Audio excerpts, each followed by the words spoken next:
ನಮಸ್ಕಾರ ವೀಕ್ಷಕರೇ, ಐಡಿಯಾ ನ್ಯೂಸ್ಗೆ ಸ್ವಾಗತ. ಕೋಲಾರ ಲೋಕಸಭಾ ಚುನಾವಣಾ ಹಬ್ಬದ ಪ್ರಚಾರ ಶುರುವಾಗುತ್ತಿದೆ. 8 ಕ್ಷೇತ್ರಗಳಲ್ಲಿ ಕೂಡ ಹೋಬಳಿ ಮಟ್ಟದಲ್ಲಿ ಶುರುವಾಗುತ್ತಿದೆ.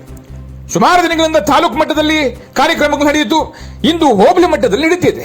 ಮುಳಬಾಗಿಲು ತಾಲೂಕಿನ ಹಾವಣಿ ಹೋಬಳಿ ಮಟ್ಟದಲ್ಲಿ ಹಬ್ಬದ ಪ್ರಚಾರ ಶುರುವಾಗುತ್ತಿದೆ.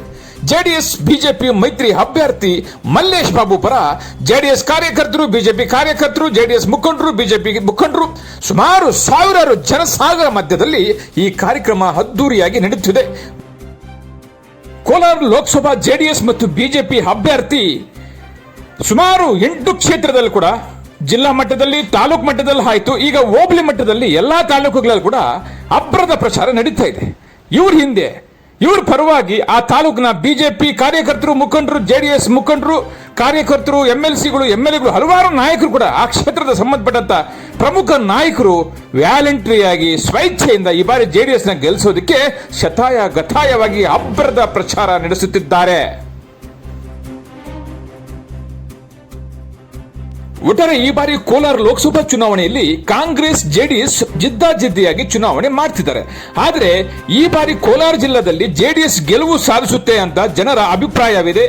ಜೆಡಿಎಸ್ ಕಾರ್ಯಕರ್ತರು, ಬಿಜೆಪಿ ಕಾರ್ಯಕರ್ತರು, ಜೆಡಿಎಸ್ ಮುಖಂಡರು, ಬಿಜೆಪಿ ಮುಖಂಡರು, ಮತದಾರರು 2 ಪಕ್ಷದವರ ಜೊತೆಗೆ 3ನೇ ಪಕ್ಷದವರು ಕೂಡ ಈ ಬಾರಿ ಜೆಡಿಎಸ್ಗೆ ಬೆಂಬಲಿಸ್ತಾ ಇದ್ದಾರೆ. ಕಾರಣ ಏನಪ್ಪಾ ಅಂದ್ರೆ ಜೆಡಿಎಸ್ ಅಭ್ಯರ್ಥಿ ಸ್ಥಳೀಯ ಅಭ್ಯರ್ಥಿ, ಕೋಲಾರದಿಂದ 3 ಕಿಲೋಮೀಟರ್ ಇರತಕ್ಕಂಥ ವ್ಯಕ್ತಿ. ಇವರು ವಿದ್ಯಾವಂತರು, ಗುಣವಂತರು. ಇವ್ರ ತಂದೆ ಜಿಲ್ಲಾಧಿಕಾರಿ ಆಗಿದ್ರು, ಇವ್ರ ತಾಯಿ ಜಿಲ್ಲಾ ಮೆಂಬರ್ ಆಗಿದ್ರು, ಸದಸ್ಯರಾಗಿದ್ರು, ಅಧ್ಯಕ್ಷರಾಗಿದ್ರು. ಇವರು ಉತ್ತಮವಾದಂತಹ ಕುಟುಂಬದಿಂದ ಬಂದಿರತಕ್ಕಂಥ ವಿದ್ಯಾವಂತರು. ನಮ್ಮ ಸ್ಥಳೀಯ ವ್ಯಕ್ತಿಯನ್ನ ಗೆಲ್ಲಿಸಲೇಬೇಕು ಅನ್ನೋ ಒಂದು ಹಠವನ್ನ ಹಿಡಿದು ಈ ಬಾರಿ ಗೆಲ್ಲಿಸೋದಕ್ಕೆ ಶತಾಯ ಗತಾಯ ಮಾಡುತ್ತಿದ್ದಾರೆ.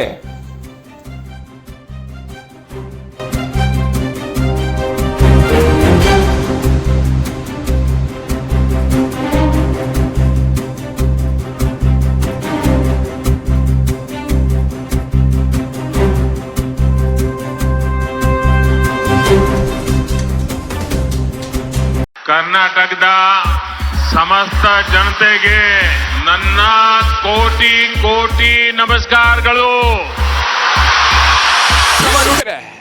ಇಂತಹ ಹಲವಾರು ವಿಡಿಯೋಗಳು ನೋಡಬೇಕಾದ್ರೆ ಐಡಿಯಾ ನ್ಯೂಸ್ ಅನ್ನ ಸಬ್ಸ್ಕ್ರೈಬ್ ಮಾಡಿ, ಶೇರ್ ಮಾಡಿ, ಲೈಕ್ ಮಾಡಿ.